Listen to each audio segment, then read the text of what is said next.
ನಾವು ಅದೇ ಕಾರ್ಯಕಾರಣ ಸಂಬಂಧ ಇದೆಯಲ್ಲ ಅದ್ರ ಬಗ್ಗೆ ಹೇಳೋದಿಕ್ಕೆ ಕೊಟ್ರಿ ನೀವು. ಅದೇ ಅದು ಕೆಲಸ ಮಾಡಿದರೆ ಗೊತ್ತಾಗ್ತದೆ. ಸ್ವತಃ ನಾನೇ ಕೆಲಸ ಮಾಡಬೇಕು.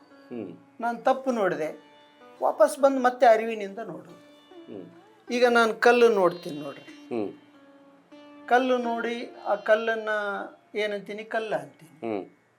ಕಲ್ಲಿನಿಂದ 1000 ದೇವ್ರನ್ನ ಕೆತ್ತಿದ್ರೆ 1000 ದೇವ್ರ ಹೆಸರು ಹೇಳ್ತೀನಿ. ಕಲ್ಲು ಎಲ್ಲಿಗೋಯ್ತು? ಅರಿವಿನಿಂದ ನೋಡಿದರೆ ಅದು ಕಲ್ಲೇ. ಈಗ ಲೋಕ ಆರಾಧನೆಯಲ್ಲಿ ತೊಡಗಿದೆ. ವೆಂಕಟರಮಣ ದೇವಸ್ಥಾನಕ್ಕೆ ಹೋಗ್ತಾರೆ, ಶ್ರೀಶೈಲಕ್ಕೆ ಹೋಗ್ತಾರೆ. ಅಲ್ಲಿ ವೆಂಕಟರಮಣನೂ ಕಾಣೋದಿಲ್ಲ, ಮಲ್ಲಿಕಾರ್ಜುನನು ಕಾಣೋದಿಲ್ಲ, ಕಲ್ಲೂ ಕಾಣಂಗಿಲ್ಲಲ್ಲ. ಯಾವಾಗ ಕಲ್ಲು ಕಂಡ್ರು ಅಲ್ಲಿಗೆ ಹೋಗಂಗಿಲ್ಲ. ಕಲ್ಲು ಕಾಣೋದಕ್ಕೆ ಏನು ಕೆಲಸ ಮಾಡಬೇಕು? ತನಗೆ ಅರಿವಾದರೆ ಅಷ್ಟು ದೂರ ಹೋಗಿ ಕಲ್ಲಿಗೆ ನಮಸ್ಕಾರ ಮಾಡ್ಬೇಕಾ ಅಂತ ಬಂದ್ಬಿಡ್ತದ ಅವನಿಗೆ. ಅಲ್ಲಿದ್ದವ್ರನ್ನೆಲ್ಲ ಜ್ಞಾನಿ ಏನು ಮಾಡ್ತಾನ, ನೋಡ್ತಾನ, ನಗ್ತಾನ ಅಷ್ಟೇ. ಎಷ್ಟು ಸಂತೋಷದ ಕೆಲಸ ಇದು. ಅಷ್ಟು ಜನ ಕ್ಯೂನಲ್ಲಿ ನಿಂತು ಹುಂಡಿ ತಾವು ದುಡ್ದದ್ದೊಂದು ಭಾಗನ ಹಾಕಿ ತಾವೇ ಕೆಲಸ ಮಾಡ್ಯಾರ, ತಾವೇ ಬೇಡ್ಕೊಂಡಾರ, ಅವನೇ ಲಾಭ ಮಾಡಿದ ಅಂಥೇಳಿ ಅಲ್ಲಿ ಒಂದು ಹುಂಡೆಗೆ ಹಾಕಿದ್ರು. ಇದೆಲ್ಲ ಯಾರೋ ಹೇಳಿದರೆ ಪುಸಲಾಯಿಸುವ ಕೆಲಸದಲ್ಲಿ ಮನಸ್ಸು ಭಾಗಿಯಾಗಿ ದೇಹನ ಅನಂತ ಕಾಲದವರೆಗೆ ಕರ್ಕೊಂಡು ಹೋಗ್ತಾರೆ. ಮನಸ್ಸು, ಅದಕ್ಕೆ ಮನಸ್ಸು, ಅರಿವು ಮತ್ತು ದೇಹ ಈ ಟ್ರಯಾಂಗಲ್ನಲ್ಲಿ ನಾನು ನೋಡಿದೆ. ಮನಸ್ಸಿನಲ್ಲಿ ಕಾಮ, ಕ್ರೋಧ, ಲೋಭ, ಮೋಹ, ಮದ, ಮತ್ಸರಗಳು 25 ತತ್ವಗಳು ಬರ್ತಾವೆ. ವೀರಶೈವರು ಇದ್ರ ಪ್ರಕಾರ 25 ತತ್ವಗಳನ್ನು ನಾವು ಗಟ್ಟಿ ಮಾಡಿ ಎಲ್ಲರೂ ಗಟ್ಟಿ ಮಾಡೋಕ್ಕಾಗಲ್ಲ. ಇಲ್ಲಿ ಮನಸ್ಸಿದೆ, ದೇಹ ಇದೆ, ಅರಿವಿದೆ. ಮನಸ್ಸು ಏನದಲ್ಲ, ಅರಿವಿನ ಬೆಳಕಿನಿಂದ ಹುಟ್ಟಿದ ಕತ್ತಲು ದೇಹದಲ್ಲೇ. ಹಾಗೆ ದಿನ ಈ ಬೆಳಕಾಗಿದೆ, ಕತ್ತಲಿಲ್ಲ. ಮತ್ತೆ ಕತ್ತಲು ನಿಧಾನವಾಗಿ ಸರಿದು ಬೆಳಕಿನ ಗರ್ಭದಲ್ಲಿ ಹೋಗಿ ಬೆಳಕೆ ಆಗ್ತದೆ. ಹಾಗೆ ಮನಸ್ಸು ಅರಿವಿನ ಗರ್ಭದಲ್ಲಿ ಹೋಗಿ ಅರಿವೇ ತಾನೇ ಆಗ್ತದೆ. ಅಲಮ ಪ್ರಭುಗಳದ್ದು ಒಂದು ವಚನ ಇದೆಯಲ್ಲ, ವಿಪರೀತದ ಬೆಳಕಿನಲ್ಲಿ ಅಪರಿಮಿತದ ಕತ್ತಲನ್ನಿಟ್ಟವರ್ಯಾರೋ, ಬೆಳಕು ಅದೇ ಕತ್ತಲೆಯೂ ಅದೇ, ಇದೇನು ಚೋದ್ಯವೋ ಅಂತ. ಹಾಗೆ ಅರಿವು ಹಾಗೆ, ಅರಿವು ಹಾಗೆ. ಈಗ ಅರಿವು ಇದೆ, ಇಲ್ಲೇನು, ಇಲ್ಲಿ ಬೆಳಕಿದೆ, ಕತ್ತಲಿಲ್ಲ. ಹೌದಿಲ್ರಿ? ಕತ್ತಲಿದ್ದಲ್ಲಿ ಬೆಳಕಿಲ್ಲ. ಮತ್ತೆ ಇದು ಕತ್ತಲು ಒಂದು 12 ತಾಸಿನಲ್ಲಿ ಕತ್ಲು ಬಂದ್ಬಿಟ್ಟು ಕತ್ಲೆ ಬೆಳಕಾಗ್ತದೆ, ಮತ್ತೆ ಬೆಳಕೆ ಕತ್ಲಾಗ್ತದೆ. ಇಲ್ಲಿ ನಾವು ನೋಡೋದು ಎರಡೂ ಒಂದೇ. ಇಲ್ಲಿ ಏನಾಗುತ್ತಾ, ಕ್ಷಣಕ್ಕೂ ಆ ಕೆಲಸ ನಡೆದದ. ನಾನು ಕಲ್ಲು ನೋಡಿ ಕಲ್ಲು ಅಂತೀನಿ, ಕೆತ್ತಿದ ಕಲ್ಲನ್ನು ನೋಡಿ ದೇವ್ರ ಅಂತೀವಿ. ಅಂದ್ರೆ ಅಲ್ಟಿಮೇಟ್ ಆಗಿ ಇದು ಮನಸ್ಸು. ಲೋಹನ ನೋಡಿ ಚಿನ್ನ ಅಂತೀನಿ, ಅದು ಹಳದಿ ಬಣ್ಣ ಮೆತ್ಕೊಂಡದ. ಅದು ಹಳದಿ ಬಣ್ಣ ಮೆತ್ಕೊಂಡೋದಕ್ಕೆ ನಾನು ಚಿನ್ನ ಅಂತೀನಿ. ಅದು ಲೋಹ ತಾನೇ. ಬಣ್ಣ ಯಾವುದಾದ್ರೆ ಏನು, ಬಿಳಿ ಆದ್ರೆ ಏನು, ಕೆಂಪಾದ್ರೆ ಏನು, ವ್ಯವಹಾರಕ್ಕಾಗಿ ನಾನೇ ಮಾಡಿಕೊಂಡ. ಹಿಂದೆ ಕವಡೆಗಾಗಿ ಯುದ್ಧ ಮಾಡ್ಯಾರ, ಹೌದು, ಸತ್ತೋಗ್ಯಾರ ಕವಡೆಗಾಗಿ. ಈಗ ಕಾಗದಕ್ಕಾಗಿ ಸತ್ತೋಗ್ತಾರ, ಕರೆನ್ಸಿಗಾಗಿ ಸತ್ತೋಗ್ತಾರ, ಮತ್ತೆ ಈ ಲೋಹಕ್ಕಾಗಿ ಸತ್ತೋಗ್ತಾರ. ಮನುಷ್ಯನಿಗೆ ಅರಿವಾಗದಿದ್ರೆ ಯುದ್ಧ ತಪ್ಪೋದಿಲ್ಲಲ್ರಿ ತನ್ನಲ್ಲಿ. ಹೌದಿಲ್ಲ? ಅರಿವು ಹೆಂಗೆ ಆಗಬೇಕು ಅಂದ್ರೆ ಅರಿವಿನ ಶಿಕ್ಷಣ ಬರೋದಕ್ಕೆ ಸರ್ಕಾರ ಪ್ರಯತ್ನ ಮಾಡಬೇಕಲ್ಲ, ಶಿಕ್ಷಣ ತಜ್ಞರು ಪ್ರಯತ್ನ ಮಾಡಬೇಕಲ್ಲ. ಅವರು ಓದಿದ್ದನ್ನೇ ಇಂಥ ಪುಸ್ತಕದಲ್ಲಿ ಕುವೆಂಪು ಹಿಂಗೆ ಹೇಳಿದ, ಕಾರಂತರಿ ಹಿಂಗೆ ಹೇಳಿದರು, ಪೂರ್ಣಚಂದ್ರ ತೇಜಸ್ವಿ ಹಿಂಗೆ ಹೇಳಿದರು, ಚನ್ವೀರ್ ಕಣ್ವಿ ಹಿಂಗೆ ಹೇಳಿದರು, ಬೇಂದ್ರೆ ಹಿಂಗೆ ಹೇಳಿದರು ಅಂತ ಕುಂದಿರ್ತಾರೆ. ಅದೇ ನಮಗೆ ಪಾಠ್ಯ ಆಗ್ಯದ್ರಿ. ನನ್ನ ಅರಿವೇ ನನಗೆ ಪಠ್ಯ ಮಾಡ್ಕೊಂಡ್ರೆ ಅನುಕೂಲ ಆಗಲ್ಲ ಅಲ್ಲ. ಇದನ್ನ ಹೇಳೋರು ಯಾರು, ಮತ್ತೆ ಯಾರು ಹೇಳ್ಬೇಕ್ರಿ? ಈಗ ನಿಮಗೆ ಗೊತ್ತಾಗುತ್ತಲ್ಲ, ನಿಮಗೆ ಗೊತ್ತಾಗದಿದ್ರೆ ಅದು ಹೇಳಬೇಕು. ಗೊತ್ತಾಗತಕ್ಕಂಥದ್ದು ಒಂದು ವಾತಾವರಣ ಸೃಷ್ಟಿ ಆಗಬೇಕು. ಹೇಗಾಗ್ಬೇಕದು? ಹೀಗೆ ರೀ, ಅನುಭವಿಗಳು ಅದಾರ ಅಲ್ಲೆಲ್ಲಿ, ಅವ್ರನ್ನ ಹುಡುಕೋ ಶಕ್ತಿ ನಿಮಗೆ ಹುಡುಕೋರಿಗೆ ಇರ್ಬೇಕಲ್ಲ. ಈಗ ಅವರು ಹೊರಗೆ ಬರೋದಿಲ್ಲ, ನಾನು ಆರಾಮಿರ್ತೀನಿ. ಹುಡುಕೋ ಶಕ್ತಿ ಯಾರಿಗೆ ಬೇಕು? ಯಾರು ತೊಂದರೆ ಇಲ್ಲದಾರೋ ಅವ್ರು ಹುಡುಕ್ಬೇಕು ಅಲ್ಲ. ಅದೊಂದು ಮಿಷನರಿ ಅಂದ್ರೆ ಒಂದು ಗೌರ್ಮೆಂಟ್ ಮಾಡೋ ಕೆಲಸ. ಶಿಕ್ಷಣದಲ್ಲಿ ತಂದಿಟ್ಟಿವಿ. ಅಥವಾ ಸಾಂಸ್ಥಿಕ ಸಂಘ ಸಂಸ್ಥೆಗಳಾಗಿರ್ಬೋದು, ಮಠಮಾನ್ಯಗಳಾಗಿರ್ಬೋದು, ಅವಳು ಮಾಡೋವಂಥ ಕೆಲಸನೂ ಕೂಡ ಹೌದು. ಅವೇ ಕಷ್ಟದಲ್ಲಿ ಅದಾವಲ್ರಿ. ಮಠಗಳು ಕಷ್ಟದಲ್ಲಿ ಅದಾವಲ್ರಿ. ಅಲ್ಲ, ಕಷ್ಟದಲ್ಲಿದ್ದಾವೆ ಅಂತ ತೋರಿಸ್ಕೊಳ್ತಿದ್ದಾರೆ. ಹಂಗಲ್ರಿ, ಅವು ಆಕ್ಚುअल ಅಜ್ಞಾನದಲ್ಲಿ ಅದಾವ್ರಿ. ಕಷ್ಟದಲ್ಲಿ ಅಂದ್ರೆ ಕಷ್ಟ ಅಂದ್ರೆ ಆರ್ಥಿಕ ಕಷ್ಟ ಅಲ್ಲ, ಅಜ್ಞಾನದ ಕಷ್ಟ. ಇದು ಕೆಲಸಕ್ಕೆ ಬರೋದಿಲ್ರಿ. ಈಗ ಮನುಷ್ಯ ಏನ್ ಮಾಡ್ತಾನ, ತಾನು ಧನಿಕಾಗಿ ಅವನ ಭಿಕ್ಷುಕ ಅಂತಾನೆ. ಅವನಲ್ಲಿ ಅವನ ಹೆಂಗ್ ಭಿಕ್ಷುಕ? ನೀನು ದಾನ ಮಾಡ್ಬೇಕಾದ್ರೆ ನಿಂದೆ ಒಂದು ಸಂಪತ್ತು ಇರಬೇಕು. ಒಂದು ಹಸು ಹಾಲು ಕೊಡ್ತದೆ, ಹಂಗೆ ನೀವೇನು ಕೊಡ್ತೀರಿ? ನಿಮ್ದು ಏನಾನ ಪ್ರೊಡಕ್ಷನ್ ಇರ್ಬೇಕಲ್ಲ. ನೀವು ಇಲ್ಲೇ ಭೂಮಿಯಲ್ಲಿ ಬೆಳೆದದ್ದು ಅಕ್ಕಿ ತಗೊಂಡು ಅವನಿಗೆ ಕೊಟ್ಟು ನೀವು ದಾನ ಹಂಗ, ಅವನ ಭಿಕ್ಷಕ್ಕೆ ಹಂಗ. ಇದು ಈ ಒಳಗಿನ ಕೆಲಸ ಭಾಳ ಮಜಾ ಅದ್ರಿ. ಇದು ಈ ಕೆಲಸದ ಬೆನ್ನು ಹತ್ಬೇಕಷ್ಟೆ. ತನ್ನಲ್ಲಿದ್ದ ಅರಿವಿನ ಕೆಲಸದ ಬೆನ್ನು ಹತ್ತಬೇಕು. ಅದಕ್ಕೆ ಅವನಿಗೆ ಶರಣರ ವಚನಗಳಾಗ್ಬೋದು, ದಾಸರ ತತ್ವಪದಗಳಾಗ್ಬೋದು, ಮತ್ತು ಕೀರ್ತನೆಗಳಾಗ್ಬೋದು, ಮುಂಡಿಗೆಗಳಾಗ್ಬೋದು, ಮತ್ತು ತತ್ವಪದಗಳಾಗ್ಬೋದು, ಬೈಬಲ್ ಆಗಲಿ, ಕುರಾನ್ ಆಗಲಿ, ಧಮ್ಮಪದ ಆಗಲಿ, ಯಾವುದೇ ತಗೊಳ್ರಿ ನೀವು. ಎಲ್ಲ ಜ್ಞಾನಿಗಳು ಬರೆದದ್ದು ದೇಹದಲ್ಲಿ ಜ್ಞಾನ ಇದೆ ಅಂತ ಸೂಚಿಸ್ಲಿಕ್ಕೆ ಬರೆದ ಗ್ರಂಥಗಳೇ ಹೊರತು ಮತ್ತೇನು ಅಲ್ಲವು. ಅವೇ ಶ್ರೇಷ್ಠ ಅಲ್ಲವು. ಇದು ದೇಹ ಶ್ರೇಷ್ಠ. ಈ ಕುರಾನ್ದಲ್ಲಿ ಏನಾದರೂ ತಪ್ಪಾಗಿದೆ, ಅದು ಸರಿ ಇಲ್ಲ ಅಂತಂದ್ರೆ ಸರಿ ಇಲ್ಲ ಅಂದವನು ರುಂಡ ಕಡಿತಾರೆ.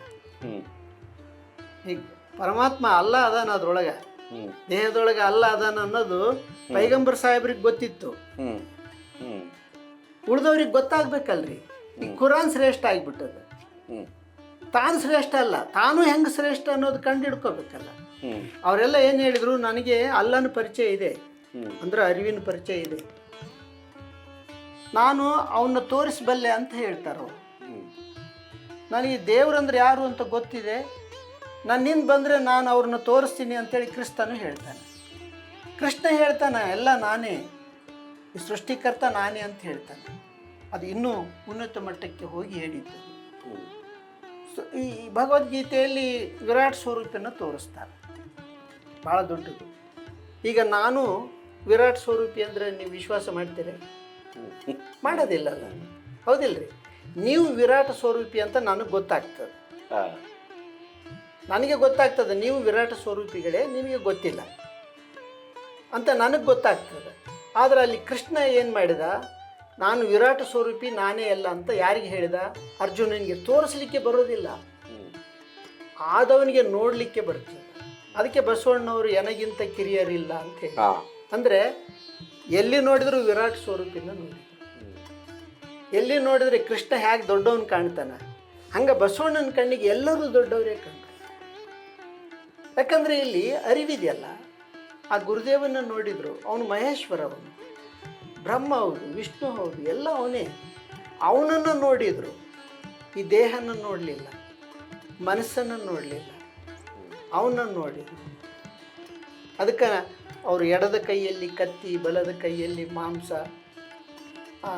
ಇರಲಿಕ್ಕೆ ಅವ್ರನ್ನ ನಾನು ಕೂಡಲ ಸಂಗಮ ಅಂತ ಅಂತೀನಿ ಅಂಥೇಳಿ ಬಸವಣ್ಣನೊಂದು ವಚನ ಇದೆ. ಹೆಂಗಂತಾರೆ ನೋಡ್ರಿ ಅದು. ಈಗ ನಮ್ಮಲ್ಲಿ ಒಬ್ರು ಯಾರು ಕೊರಳಲ್ಲಿ ದೇವರಿರಲ್ಲ ಅಂತ ಅದರಲ್ಲಿ ಸೇರಿಸಿದ್ರು. ಬಲಗೈಯಾಗ ಮಾಂಸ, ಎಡದ ಕೈಯಲ್ಲಿ ಕತ್ತಿದ್ದು, ಕೊರಳಾಗ ದೇವರಿದ್ರೆ ಸಾಕು, ನಾನು ಅವನು ಕೂಡಲ ಸಂಗಮ, ಕೊರಳಲ್ಲಿ ದೇವರಿರಲ್ಲ ಅನ್ನೋದು ಸೇರಿಸಿದ್ದು ವಚನ. ಯಾರನ್ನೇ ನೋಡ್ಲಿ ಅವ್ರೇ ಕಂಡ್ರು. ಅವ್ರಿಗೆ ಗಂಡ ಶಿವಭಕ್ತ, ಗಂಡ ಹೆಂಡತಿ ಮಾರಿಮಸಣಿಯ ಭಕ್ತೆ, ಗಂಡ ಕೊಂಬುದು ಪಾದುದುಕ್ಕ ಪ್ರಸಾದ, ಹೆಂಡತಿ ಕೊಂಬುದು ಸುರೆಮಾಂಸ. ಇಂತಿರಲು ಕೊರಳಲ್ಲಿ ಗಂಡ ಭಾಜನ ಶುದ್ಧವಿಲ್ಲದಿರ್ದೊಡೆ ಹೆಂಡದ ಮಡಿಕೆ ಹೊರಗೆ ತೊಳೆದಂತೆ. ಇದು ಗಂಡ ಇಲ್ಲಿ ಶಿವಲಿಂಗ ದೇವರ ಭಕ್ತ. ಹೆಂಡತಿ ಮನಸ್ಸನ್ನು ಹೆಂಡತಿ ಮಾರಿಮಸಣಿಯ ಭಕ್ತಿ. ಗಂಡ ಕೊಂಬುದು ಪಾದೋದಕ ಪ್ರಸಾದ, ಹೆಂಡತಿ ಕೊಂಬುದು ಸೂರ್ಯಮಾಂಸ. ದೇಹದ ಜೊತೆಗೆ ಅದು ಯಾವಾಗಲೂ ಅನ್ಯ ವಿಚಾರಗಳನ್ನೇ ಮಾಡ್ತಿರ್ತದೆ. ಇಲ್ಲಿ ಕಾಮ, ಕ್ರೋಧ, ಲೋಭ. ಇದನ್ನ ನೀವು ಪಾಸಿಟಿವಿಟಿ ಅಂಡ್ ನೆಗೆಟಿವಿಟಿ ಅಲ್ಲಿ ತಗೊಂಡಿದ್ರಿ ನೀವು. ಇದು ಎರಡು ಅದಾವಲ್ರಿ ಇಲ್ಲಿ. ವಿವೇಕ ಮತ್ತು ಅವಿವೇಕ. ವಚನ ಒಳಗೆ ಕರ್ಕೊಂಡು ಹೋಗ್ತದೆ. ಯಾವುದೇ ವಚನ ನಮ್ಮನ್ನ ಒಳಗೆ ಕರ್ಕೊಂಡು ಹೋಗ್ತದೆ. ಈಗ ಅಲ್ಲಂ ಪ್ರಭು ವಚನಗಳು ಸರಳವಾಗಿ ಹೇಳ್ತಾವೆ. ಬಸವಣ್ಣವ್ರ ವಚನಗಳು ಭಾಳ ಕಠಿಣ ಅದಾವೆ. ಬಸವಣ್ಣವ್ರ ವಚನನೇ ಭಾಳ ಸರಳ ಅದಾವಂತ ಎಲ್ಲರೂ ಅಂತಾರೆ. ಅಲ್ಲಂ ಪ್ರಭುಗಳ ವಚನ ತಿಳಿಯೋದಿಲ್ಲ ಅಂತ ಹೇಳ್ತಾರೆ. ಸುಳ್ಳು. ವಚನಗಳನ್ನು ಈ ರೀತಿ ಒಂದು ಮನೋವೈಜ್ಞಾನಿಕ ದೃಷ್ಟಿಯಲ್ಲಿ ವಿಭಿನ್ನವಾಗಿ ಗ್ರಹಿಸಿರೋದ್ರಿಂದ ಇದೊಂದು ಆಧ್ಯಾತ್ಮಿಕ ಹಾದಿಯ ಜರ್ನಿ ಅಂತ ಒಬ್ರು ಹೇಳಿದ್ದಾರೆ, ಹೌದು. ಮುನ್ನುಡಿ ಬರೆದಿರೋದು. ಜೊತೆಗೆ ನಮ್ಮ ನಾಡಿನ ಹಿರಿಯ ಪ್ರಸಿದ್ಧ ಬರಹಗಾರರಾದಂಥ ಎಸ್.ಜಿ. ಸಿದ್ದರಾಮಯ್ಯ ಅವರು ವಚನಗಳೆಂದರೆ ಚಳುವಳಿಯ ಅಭಿವ್ಯಕ್ತಿ ಅಂತ ಹೇಳಿದ್ದಾರೆ. ಇದನ್ನು ನೀವು ಹೆಂಗೆ ಗ್ರಹಿಸ್ತೀರಿ? ಅಲ್ಲ, ಈ ವಚನ ಅಂದರೆ ಈಗ ನಾವು ಬಾಯಿಯ ಹೊರಗೆ ನೋಡಿ ಅಂದದ್ದು ಬೇರೆ. ಅಲ್ಲಿ ಅವ್ರು ಯಾರು ಚಳುವಳಿ ಮಾಡಲಿಲ್ಲ, ಚಳುವಳಿ ಮಾಡಿಕೊಂಡ್ರು ತಮ್ಮೊಳಗೆ ಅಂತರಂಗದ ಸಮರ. ಅಲ್ಲಿ ದೊಡ್ಡ ಸಮರ ಆದ್ರೆ ಇಲ್ಲಿ ಅವ್ನು ನಿಮ್ಮನ್ನು ಸರಿ ಹೋಗು ಅಂತ ಹೇಳಿದ್ರೆ ಸರಿ ಹೋಗ್ಲಿಕ್ಕೆ ಸಾಧ್ಯ ಆಗುತ್ತಾ? ನಾನು ಏನು ಹೇಳಿದ್ರೆ ಸರಿ ಹೋಗ್ತೀರಿ ಅಲ್ರಿ? ನಮಗೆ ಗೊತ್ತಿದೆ ನಾನು ಸರಿ ಇಲ್ಲ ಅನ್ನೋದು. ಯಾರಿಂದ ಗೊತ್ತಿದೆ ನನಗೆ ಸರಿ ಇಲ್ಲ ಅನ್ನೋದು? ನನ್ನವನಿಂದನೇ ನನಗೆ ಗೊತ್ತಿದೆ ನಾನು ಸರಿ ಇಲ್ಲ ಅನ್ನೋದು. ಅವನಲ್ಲಿಗೆ ಹೋಗಿ ನಾನು ಸರಿ ಆಗಬೇಕು. ನನ್ನ ಅರಿವಿಗೆ ನಾನೇ ಹೋಗಿ ಸರಿ ಹೋಗ್ಲಿಕ್ಕೆ ಬರ್ತದೆ. ಸಾಧ್ಯ ಆದರೆ ಭಾಳ ಕಷ್ಟಪಟ್ಟರೆ ಇದೊಂದು ದೊಡ್ಡ ಜರ್ನಿ. ಈ ಜರ್ನಿ ಮಕ್ಕಳಿಗೆ ಪಾಠದಲ್ಲೇ ಬರಬೇಕು, ಪಾಠದಲ್ಲೇ ಬರಬೇಕು. ನಾವು ಮನಸ್ಸನ್ನು ರಾಕ್ಷಸ ಬಲ ತುಂಬಾರ್ದು ಮನಸ್ಸಿಗೆ. ನೀನೇ ವಿಚಾರ ಮಾಡು ಅಂಥೇಳಿ ವಿಚಾರ ಮಾಡೋಕ್ಕೆ ಅವನ್ನ ನಾವು ಸಣ್ಣವನು ಅವನಿಗೆ ಕಲಿಸ್ಬೇಕು ಅನ್ನೋ ಕಾತುರದಲ್ಲೇ ಇರ್ತೀವಿ. ಪರಿಪೂರ್ಣ ದೇಹ ರೀ ಅದು. ಮಗ ಇರುವಲ್ನೇಕ ಸಣ್ಣ ಇದಿರಲಿ, ಅದು ಪರಿಪೂರ್ಣ ಶರೀರ. ಅದರಲ್ಲಿ ಎಲ್ಲ ತತ್ವ ಬಚ್ಚಿಟ್ಕೊಂಡಿದೆ. ಅದಕ್ಕೆ ಅದೇ ತಿಳಿಯುವಂಥ ಅವಕಾಶಗಳನ್ನು ನಾವು ಮಾಡಿಕೊಡ್ಬೇಕು. ಅಂಥ ವಾತಾವರಣ ಮತ್ತೆ ಕಲ್ಯಾಣದಲ್ಲಿ ಏನು ನಡೀತು ಕ್ರಾಂತಿ, ಅರಿವಿನ ಕ್ರಾಂತಿ, ಆ ಕ್ರಾಂತಿ ಮತ್ತೆ ಶುರುವಾಗಬೇಕು. ಅಂಥ ಪಠ್ಯಗಳು ಬರಬೇಕು. ಈಗ ಅರಿವೇ ಗುರು ಪುಸ್ತಕದಲ್ಲಿ ಅಂಥದ್ದೇ ಇದೆ. ನಾನು ಏನು, ನನ್ನ ಮನಸ್ಸು ಏನು ಕೆಲಸ ಮಾಡ್ತದೆ, ನನ್ನ ಭಾವ ಏನು ಕೆಲಸ ಮಾಡ್ತದೆ, ನನ್ನ ಕಣ್ಣು ಹೆಂಗೆ ಕೆಲಸ ಮಾಡ್ತಾವ, ಕಿವಿ ಹೆಂಗೆ ಕೆಲಸ ಮಾಡ್ತಾವ, ಚರ್ಮ ಹೆಂಗೆ ಕೆಲಸ ಮಾಡ್ತದೆ, ನನ್ನ ಭಾವ ಯಾವಾಗ ದುರ್ಭಾವಕ್ಕೊಳಗಾಗ್ತದೆ, ನಿರ್ಭಾವಕ್ಕೆ ಹೋಗೋ ವಿಧಾನ ಹೇಗೆ, ಅದೆಲ್ಲ ಕೆಲಸ ಅದರಲ್ಲಿ ಅರಿವೇ ಗುರುದಲ್ಲಿ ಇದೆ. ಅಂದರೆ ಈ ವಚನ ಚಳುವಳಿಯ ಆಶಯಗಳನ್ನು ಹೇಗೆ ತಗೊಂಡೋಗ್ಬೇಕಾಗಾದ್ರೆ? ಅದೇ ಇದಕ್ಕೊಬ್ಬ ಈಗ ಚರ್ಚೆ ಮಾಡ್ತೀವಲ್ಲ, ಅತ್ಯಂತ ಅನುಭಾವಿಗಳೊಂದಿಗೆ ಚರ್ಚೆ ಮಾಡಬೇಕು. ಅನುಭಾವಿಗಳು ಗುರುವಾಗದೆ ಹೇಳ್ಕೊಡ್ತಾರೆ. ಇಲ್ಲಿ ಗುರು ಶಿಷ್ಯರನ್ನು ತೋರಿಸ್ತಾರೆ. ಆ ಗುರುವಿಗೆ ನಿನ್ನ ಮನಸ್ಸೇ ಶಿಷ್ಯನಾಗಬೇಕು ಅಂತ ಹೇಳ್ತಾರೆ. ಅದು ಆಗುವ ಬಗೆ ಹೇಗೆ ಅಂತ ಹೇಳ್ತಾರೆ. ಇದೊಂದು ಪ್ರೊಸೆಸ್ಸು. ಈ ಕೆಲಸ ಅಲ್ಲೆಲ್ಲಿ ಈಗಲೂ ಅನುಭವಿಗಳು ಅದಾರ, ಅವ್ರನ್ನ ಹುಡುಕಬೇಕು.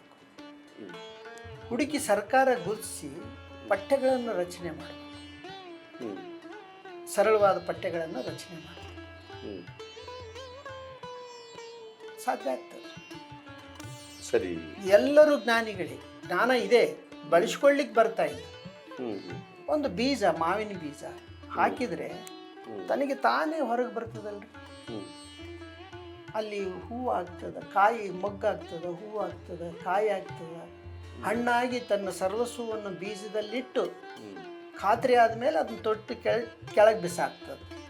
ಮೇಲೆ ಸಿಪ್ಪೆ ತಿಂದು ಬೀಜ ಅಂತೂ ಎಲ್ಲೆನ್ನೋ ಕೊಡ್ತದಲ್ಲ, ಪ್ರಾಣಿ ಆಗಲಿ ಮನುಷ್ಯ ಆಗಲಿ. ಅದು ಮತ್ತೆ ಮರದ ಎಲ್ಲ ಗುಣಗಳು ಅದರಲ್ಲಿ ಅದಾವ. ಹಾಗೆ ಗರ್ಭದಲ್ಲಿದ್ದ ಶಿಶುವಿಗೆ ಎಲ್ಲ ಗುಣಗಳು ಅದಾವ್ರಿ.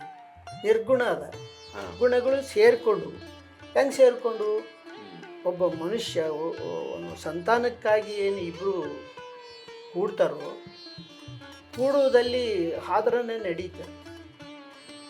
ಅಲ್ಲಿ ಅರಿವಿನ ಜನ್ಮನೂ ಆಗ್ತದ, ಅಜ್ಞಾನದ ಜನ್ಮನೂ ಆಗ್ತದೆ. ಅಲ್ಲಿ ಕಸನೂ ಪ್ರಸಾರ ಆಗ್ತದೆ, ರಸನೂ ಪ್ರಸಾರ, ಬ್ರಹ್ಮರಸನೂ ಪ್ರಸಾರ ಆಗ್ತದೆ. ಅವೆರಡು ಬೈಫರ್ಕೇಶನ್ ಅವನು ತಿಳಿದಾಗ ಮಾಡ್ಕೋಬೇಕು. ಏನು ಅವ್ನು ತಿಳಿದಾಗ ಮಾಡ್ಕೊಂಡಾಗ ಅದು ಉದ್ಧಾರ ಆಗ್ತದೆ. ಹಾಗೆ ಬುದ್ಧ ತನಗೆ ತಾನೇ ತಿಳ್ಕೊಂಡು ಎಲ್ಲರ ಹತ್ರ ಹೋಗಲಿಲ್ಲ ಅಂತಲ್ಲ, ಎಷ್ಟೋ ಗುರುಗಳ ಹತ್ರ ಹೋಗ್ತಾನೆ.